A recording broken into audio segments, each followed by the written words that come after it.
This is the last video of chapter 13, and I just realized my camera's crooked, so my walls look crooked. Let's see. Yay, end of chapter 13. So hopefully you saw my note. Either put your list already in your calculator or just click that link and you can just use my list. I found that whole link option recently and it's kind of cool. So here we go. Let's see, I'm going to share the screen. You think I would know how to do it? Okay, so we have, let me just hide all these nonsense things. Perfect. Okay. So we have this example, 5 basketball teams, and they have a random sample of how high each player can jump in inches. So first off, the competing hypotheses. Remember, this is just that all the means are equal, but the way it's written out online is like mu1 is equal to mu2 is equal to mu3 is equal to mu4 is equal to mu5. And then for the alternative, we just need to say all, not all, that's the exact wrong thing to say. We need to say at least one mean is different. Okay, and again, if you haven't, you probably haven't looked at the homework yet because you just got started, that is all multiple choice, so you'll be able to see it written out. You won't have to worry about typing it. Okay, now we need to do all of this fun stuff. So before we get started, we need K and N.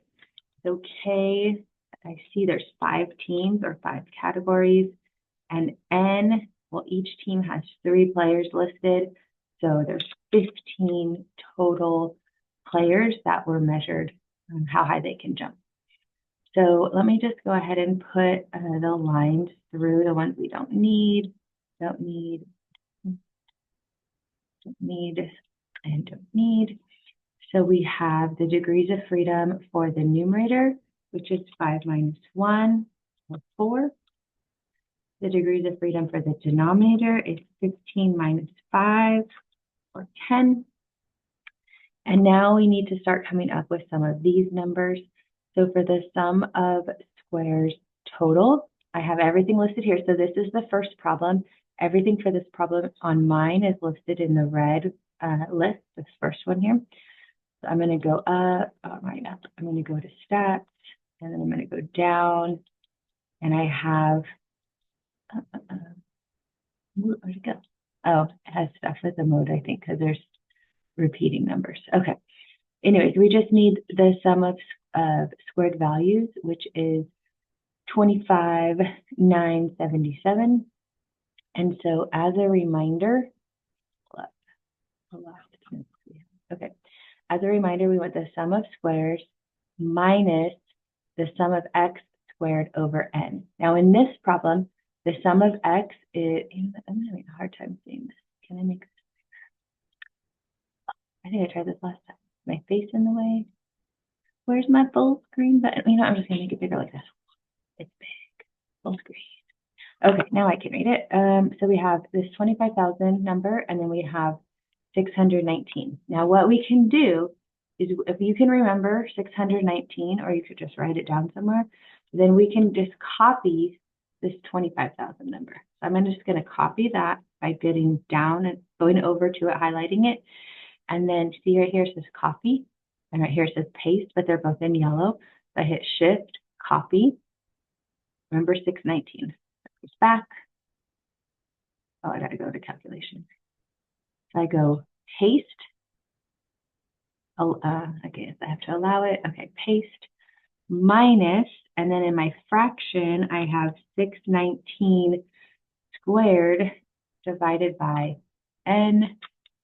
Let me just go back to my spreadsheet. So I have that big number minus the 619 squared divided by n, and in this problem, n was 15. 15, and there's my number. So I'll just put 432.9. That sounds reasonable enough.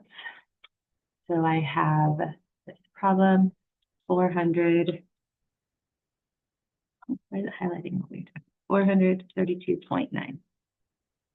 Now, the sum of squares between is a little bit different. I need to add up each team. So let me get my calculator back where it belongs, and I will make it.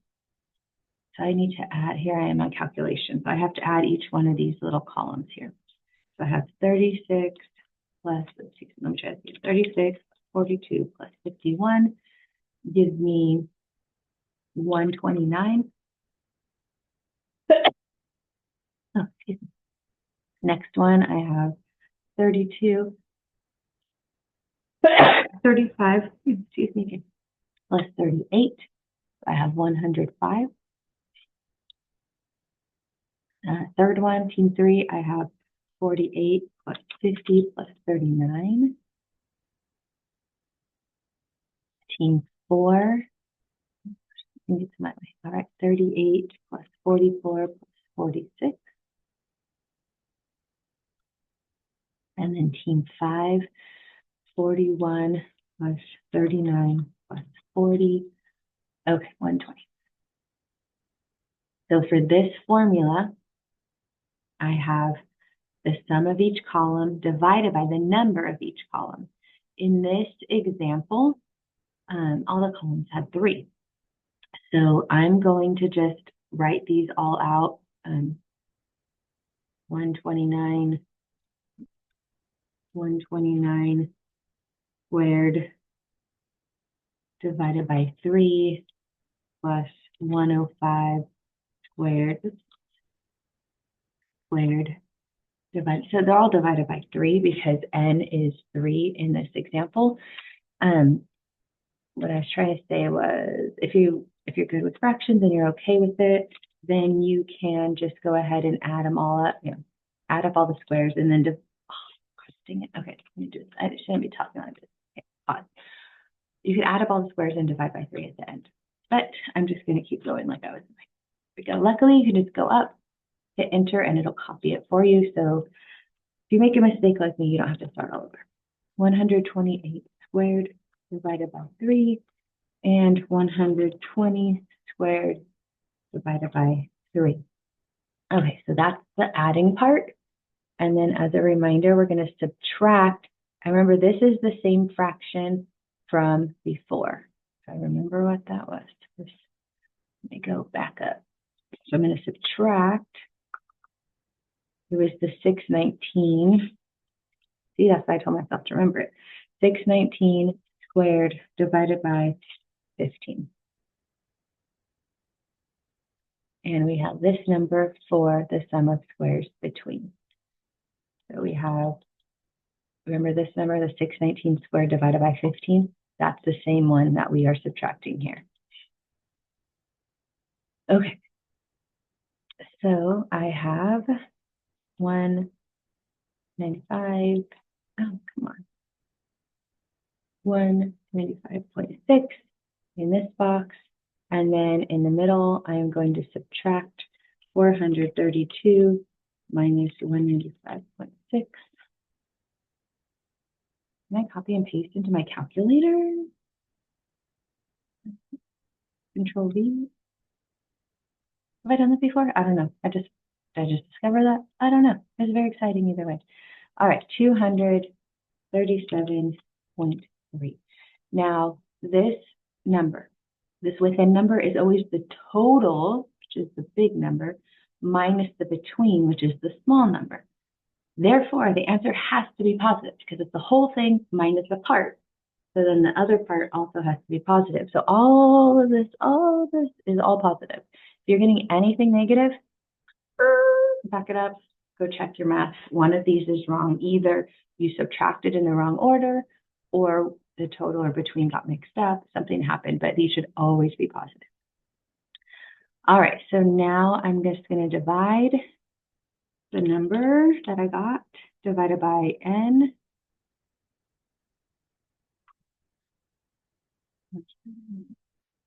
Why is everything all red today? I don't know. That's okay. Divided by n, which was, not n, divided by the degrees of freedom. And I'm just going to write these out first and I'll do them in the calculator because this whole fraction thing's annoying. All right, 237.3 divided by 10.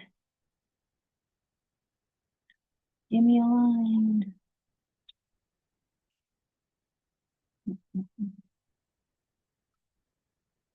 Okay.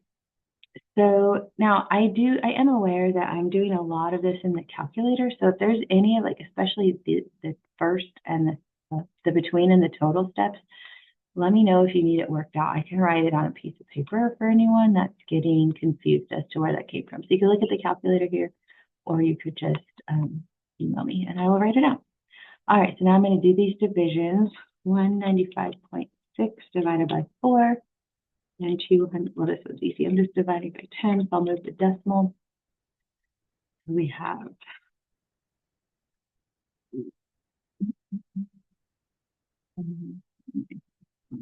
73. And then I am going to just that number, divide it by that number. You see, just hit up and it just copies it for you every time you hit enter. And I have my P, and it doesn't say, but we'll just go to 2. Oh, let's read it. Oh my gosh, will my phone number please stop popping up? 0.061. Okay, there's my F. Got my F, got my degrees of freedom. So I'm going to go get my p-value, distributions, all the way down. Degrees of freedom for the numerator is 4. Degrees of freedom for the denominator is 10. Now, it doesn't specifically say numerator here. You could just remember it. That's one way. Or look at this 4 goes here, which contributes to the numerator of x. And the 10 goes with this one, which contributes to the denominator of x. So that's where those numbers, or that's where the vocabulary comes from. All right, right-tailed, always right-tailed. And 2.061 gives me 16%.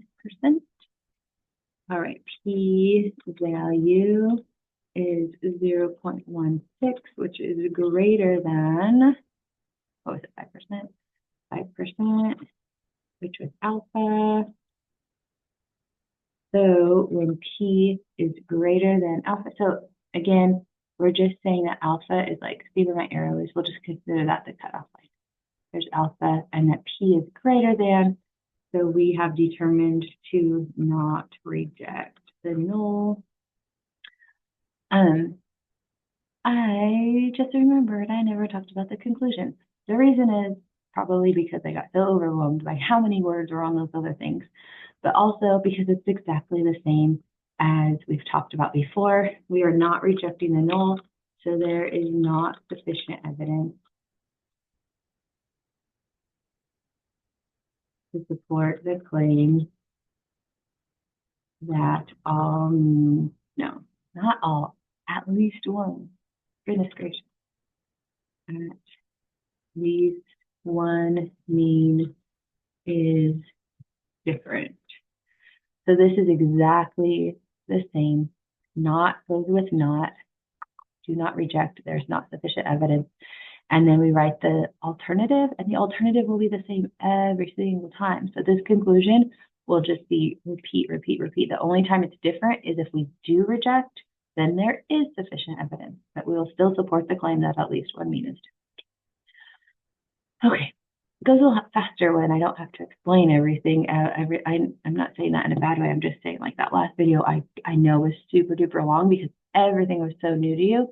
But now that you've seen it and kind of have a feel for it, we were able to go a little faster. So that's good. So let's try this one more time. If you want, you could pause it here and just come back and see if you got the right answer. But I will work this through in case you're feeling a little shaky on this still and you want me to go through it with you. So let's do that. And I will change the color to purple because why not? So we have our competing hypothesis. The null is that the mu for A is equal to the mu for B is equal to the mu for C. Look, mu for C. Because there's A, B, and C are groups, and the null is that they're always equal.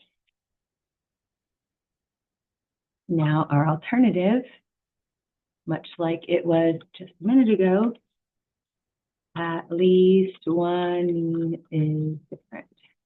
That's it. Easy peasy.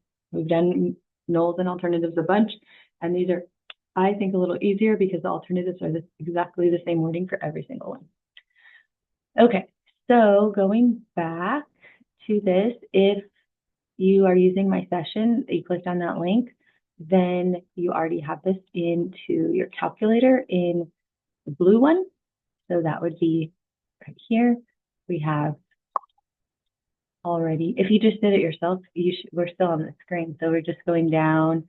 We have the sum of squares is 1977, and the sum of the values is 1977, and the sum of the x squared is 275, 740. I'm going to copy and paste it, so that's fine. All right, I just need to remember 1977. So for the total, we're going to take that big number right here. That big number is the sum of x squared. That's what we want. And we're going to subtract the 1977 squared divided by n. So I'm going to hit Shift, copy. Now, just a little sidebar. I have to use these copy and paste buttons when I'm going from like one app to another. I'm going from statistics all the way over to calculations. Other times when I'm just in calculations, I just go up and I hit enter and it copies. All right, so I'm copying this. I'm going to calculations. I am going to paste it. And I'm going to subtract my fraction, which was 1977 squared. Did we do n and k? We didn't even, okay. Pause, n and k. How am I supposed to divide by n if I don't know what it is? All right, k is 3 because A, B, and C, there's 3 groups. N is, let's see, how many are in each group? 1, 2, 3, 4, 5. So there's 15 total because 3 times 5 is 15. Oh, right. Degrees of freedom. Let's just do that while we're here. We have k minus 1, which is 2.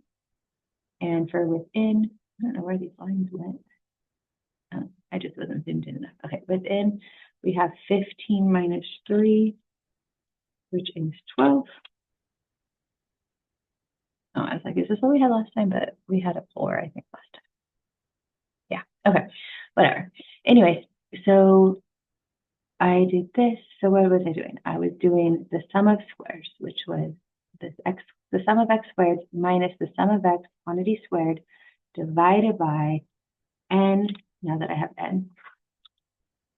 Okay, so I have this number 15, 174.4.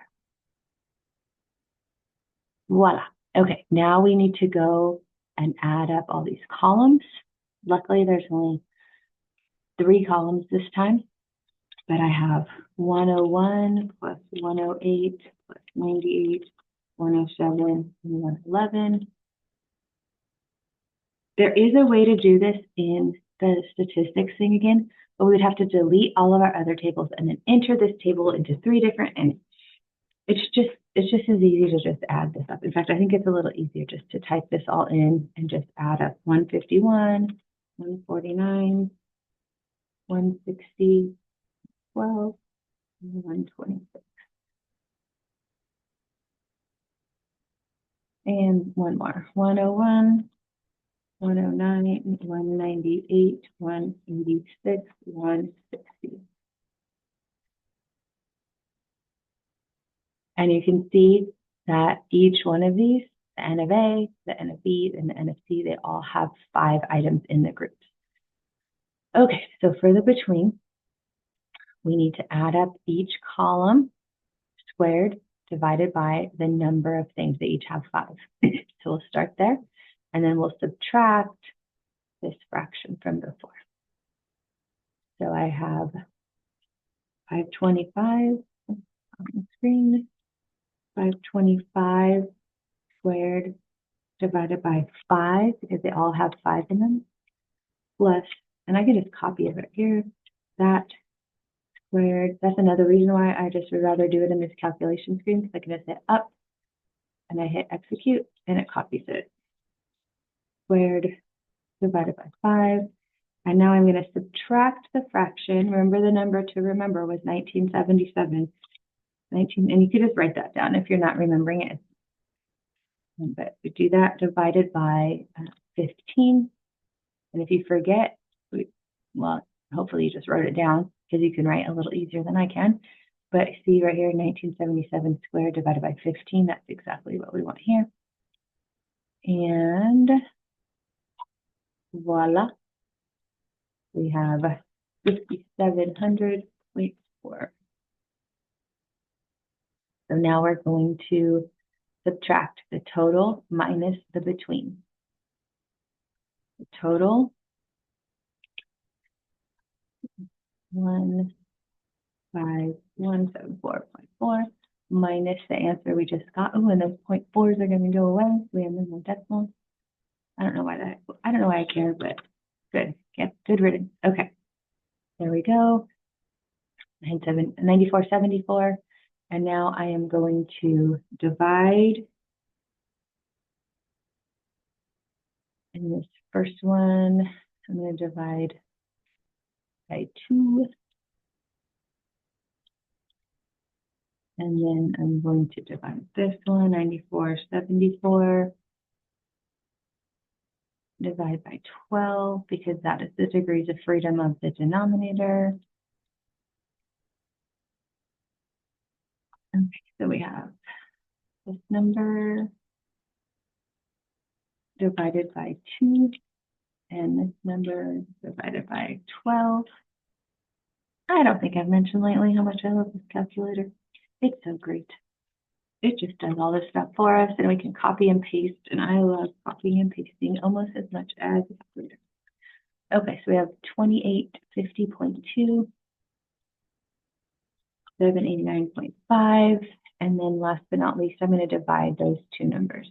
If I am going too fast with these calculations and you do not love the calculator as much as me, that's okay.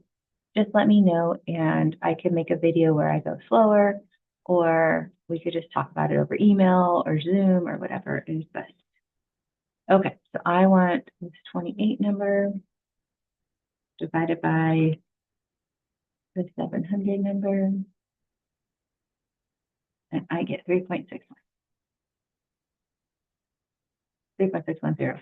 Okay, so I have my F, I have my degrees of freedom. So last but not least, I'm going to go to distributions. It's already right-tailed, okay, but I don't care because I need to type in my degrees of freedom. So I have 2 and 12, and unfortunately, it clears everything out. Come on, buddy, just default to right type. Put in my F, 3.61, and I get that P. Ooh, what was it? What was that? This is going to be a close one. P value is 0.06, 0.059. And that is, what was alpha? What's alpha? Alpha was 0.10. That is less than alpha.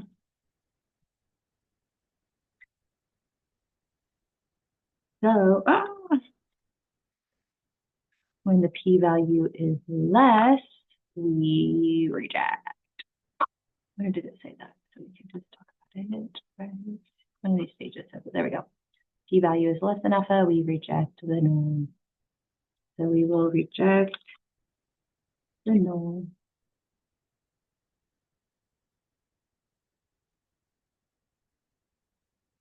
Last but not least, what is our conclusion? Well, since we are rejecting, there is, oh, look, see, this is how literally almost exactly the same they are. I'm going to copy my answer from before, and I'm just going to take out the word not because we're rejecting. So there is not sufficient evidence to support the claim that at least one mean is different. Because the claim is the same, not just because it rhymes, that's just a fun coincidence. The claim is the same every time, at least one mean is different. So there is sufficient evidence when we reject. There is not sufficient evidence when we not reject. All right, and with this, you should be able to go ahead and finish all the homework. This one really was for like 13.1b. The other ones you probably could have finished from the last video, but this was just another explanation, so you could do the big problems. All right, I won't see you in the next video because this is the last one, but feel free to email me if you have any questions. Bye.